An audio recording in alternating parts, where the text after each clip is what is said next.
But now, because the costs have gone up, there's water quality and a payback that's really great. I mean, in some cases, it's less than a year, but usually it's 1 to 3 years kind of payback. So mixing works for wastewater and any chemical addition in wastewater as well.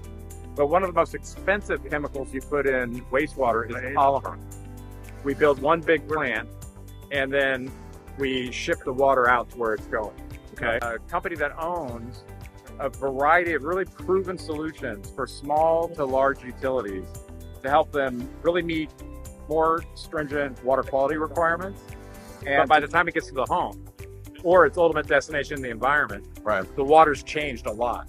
Gotcha. That's why I was kind of curious. So you're putting salt, it's dissolving into the water. Yeah, and what's changing a lot about utility operations is the cost of monitoring and measuring is going down. If it's drinking water, it's relatively easy. You just have a little cleaning loop that runs automatically, and to do it at a lower cost. So we like to solve for both problems at the same time. We want to come in with something that makes the utility better, but also has sort of the beneficial effect of making it more cost effective for them to run the utility. So they're really the most advanced in this science, but they've also been installing these in really hard applications worldwide. And so they're very robust. I mean, so you kind of hit a couple of key points. It's pretty easy to operate, easy to maintain. So you're not hooking them or anything like that long term. They're getting it from you. It's good to go, and they're onward.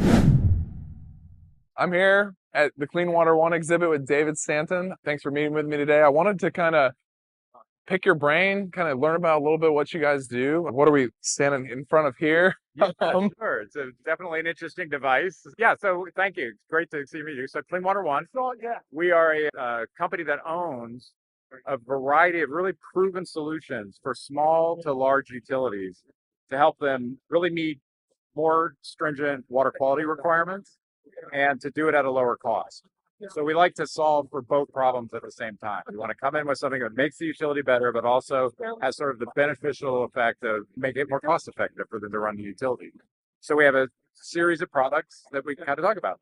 And usually when we're working with a utility, a lot of times and drinking water particularly, we start with just mixing the water in their network. So we have a whole line of mixers, and this happens to be one of our mixers. This is a mimic nature kind of a device where we create a real turbulent zone in the storage tanks to allow the water to mix and not get stale.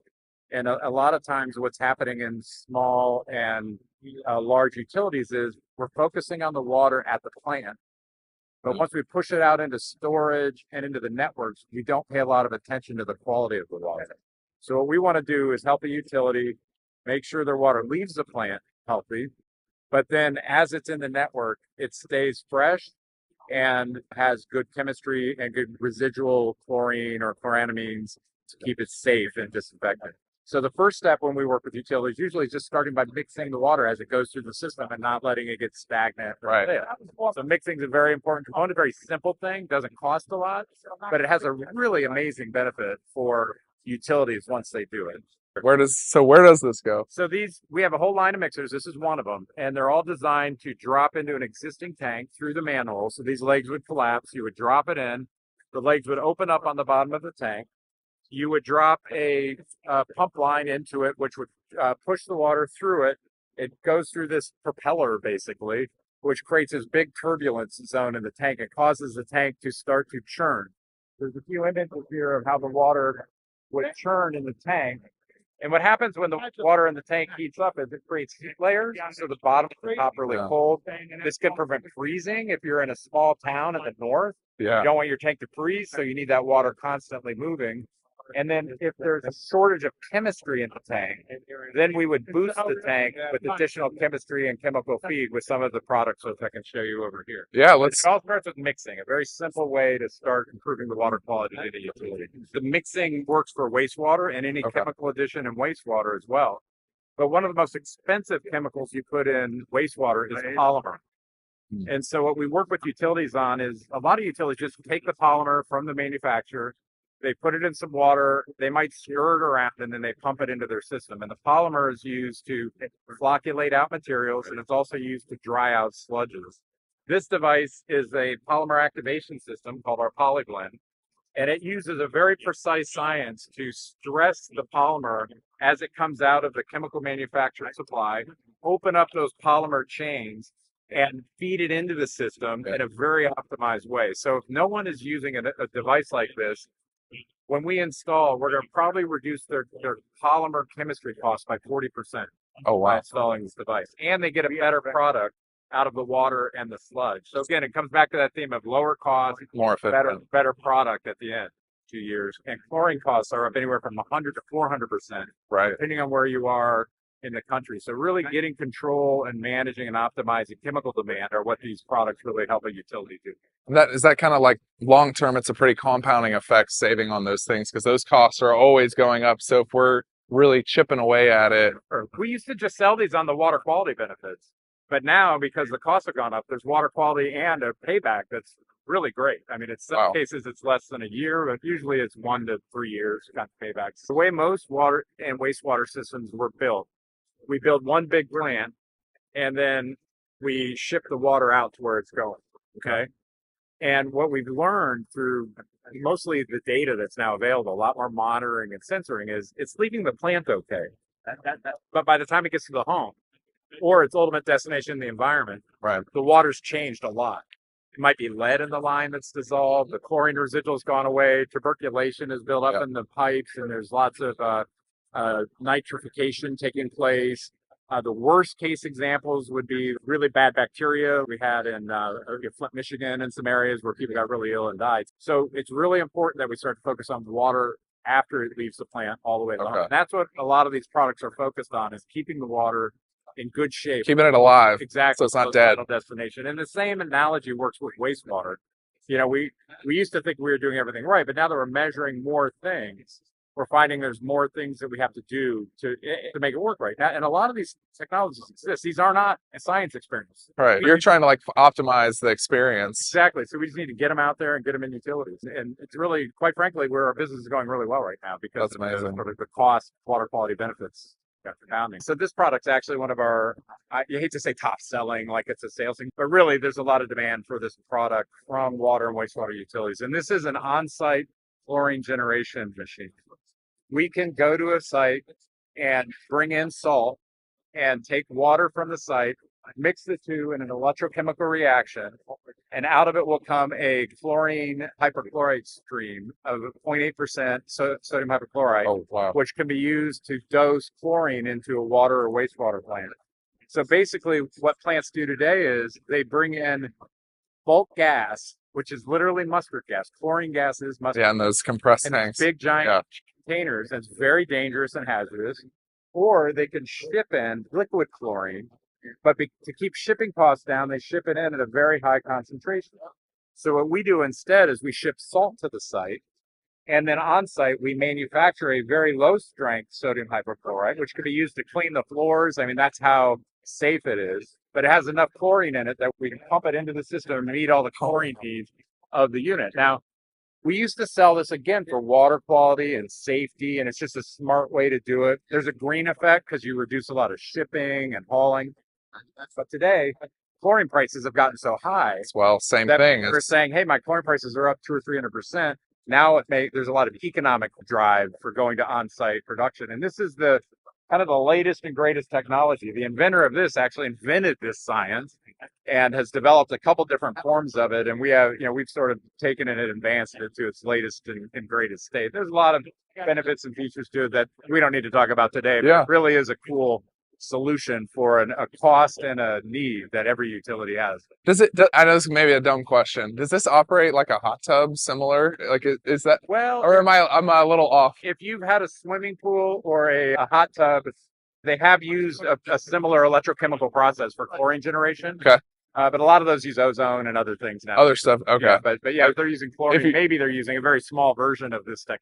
Gotcha. That's why I was kind of curious. So you're putting salt, it's dissolving into the water. Yeah, and it comes in here as a saltwater stream, and it leaves here as hypochlorite and a little bit of hydrogen. Gotcha. Okay. A little bit of hydrogen production. So this is a relatively small system. I mean, we make them for the biggest utilities in the country, and there might be 40 or 50 of these reactors in one system, producing a little chemical plant, basically. And how long has this been around? How long have you guys been So putting this? the original inventor brought it to the utility industry in the 90s. We reinvented it in the 2000s, and the version that you see today has had a lot of modifications and innovations on it in the last 4 or 5 years.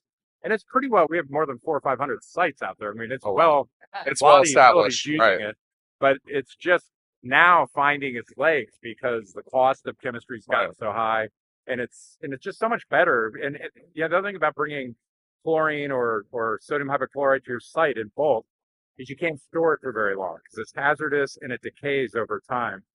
But here you have salt, so we can keep salt on site. We got backup salt. Yeah. So it's very safe and Easy. sustainable, Yeah. easy to do. So this is really doing well.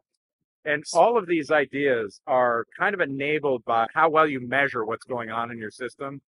And the last thing that I could show you is we have like a really cool line of measurement devices that we're introducing here at WEF that kind of help a utility measure, Like keep track of all that. keep Yeah. track of all this stuff. So we've been talking a lot about treatment, and everything I've talked about for utility is enabled by their ability to measure and monitor what's going on.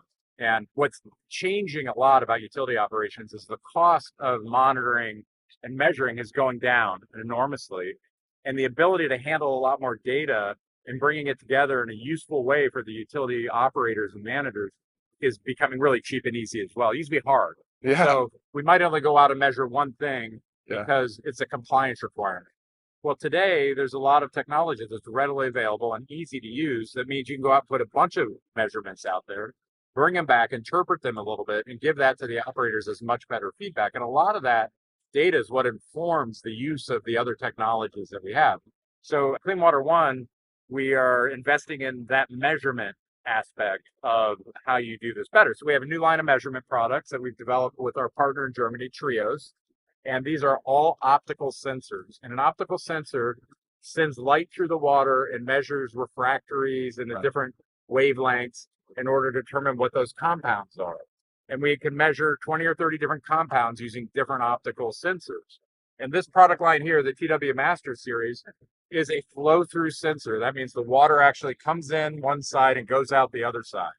Oh. And inside of each of these little cabinets here, we can put a contaminant-specific optical monitor to measure different parameters in the water. So here we're measuring turbidity, pH, temperature, conductivity, nitrates, Right. and NOx type compounds in the water. But there could be other combinations of compounds depending on the optical sensors we put. So this is a bit of a control system Yeah. for the sensors that are in it, and you mount it on the wall, you flow your drinking water or water through it, and you have a nice little neat compact device here that's redundant. Each of these support each other, so you can show any screen on any of it you want. They gang together, so you can add more or take out if you have more or less compounds. Yeah. Very slick, very elegant product. It's kind of like a plug and play. Like you kind of add or subtract for whatever your compliance or whatever you want to be monitoring. Exactly. And then over here, we also have a whole line of products which are drop sensors. You drop them into the basins. So you would drop this device into a water or wastewater basin, measure those compounds, and feed them back through a controller, which then would inform your SCADA systems and these types of things. So a little more in the Yeah. system, and here in that we're looking at the water flows out of it. Right. It's kind of like a side unit, goes Yeah. drains out. So these sensors are calibrated at the factory. They don't require any further calibration when they Oh, go out wow. to the site. They don't require any reagents or any special treatment other than there are little cleaning cycles to keep the optical lenses on them clean. If it's drinking water, it's relatively easy. You just have a little cleaning loop that runs automatically. If it's in a wastewater application where they tend to get fouled more often, they might use a little air sparge kit that we sell, or there's a little wiper kit that would wipe the lens on on some frequency. So they're very easy, very low maintenance, and you don't require a service contract or a service technician from the instrument company to come to your utility 5 times a month. These things are really every aspect of maintaining them to be done by any operator in the plant. So we're very excited to pair these up with our solutions and bring a lot more visibility to the data that shows the problem and then the data that shows the fix at the utility. That's amazing. So you kind of hit a couple key points. It's pretty easy to operate, easy to maintain. So you're not hooking them or anything like that long term. You're pretty much they're getting from you. It's good to go, and they're onward. Yeah, exactly. And a lot of the current instrumentation that's utilized was invented and designed 30 years ago, and it's just so trusted. It's been in practice for a long time. But any operator knows that you often need reagents. You often have to recalibrate everything. Yeah. You often have to constantly check with sampling and sending to a lab to make sure things don't drift or get too far out of norm. So these devices are, these are modern. I mean, they used to be very expensive. Now they're not. They used to be exotic. Now they're not. No, it's just standard. Exactly. What's neat about our partner Trios is they're really the most advanced in this science. But they've also been installing these in really hard applications worldwide. And so they're very robust. I mean, they really work and they last. And they go into ships, they go into environmental buoys out in the ocean. They go into very rugged applications. So for us, bringing it to water and wastewater is really, it's relatively. It's in an air-conditioned, heated shed. Yeah. It's a relatively safe, controlled environment. So we're very excited. So that's awesome. We're seeing this at WEF, kind of a soft launch, fully out in the market by the 1st of January. Yeah. So we're looking for some early installs with some of our customers to get proof of concept. Yeah, exactly. Show some installs, make sure people can go visit and talk to some other operators using them. So that's one of our objectives here. The website is cleanwater1.com, and we have all the information on all our products there. Really great stuff. We have a crack team that if you fill out the form or you call us through that website, we're going to get right back to you and help you out. Okay, awesome. David, thank you so much. That was great. Thanks. That was awesome. Yeah.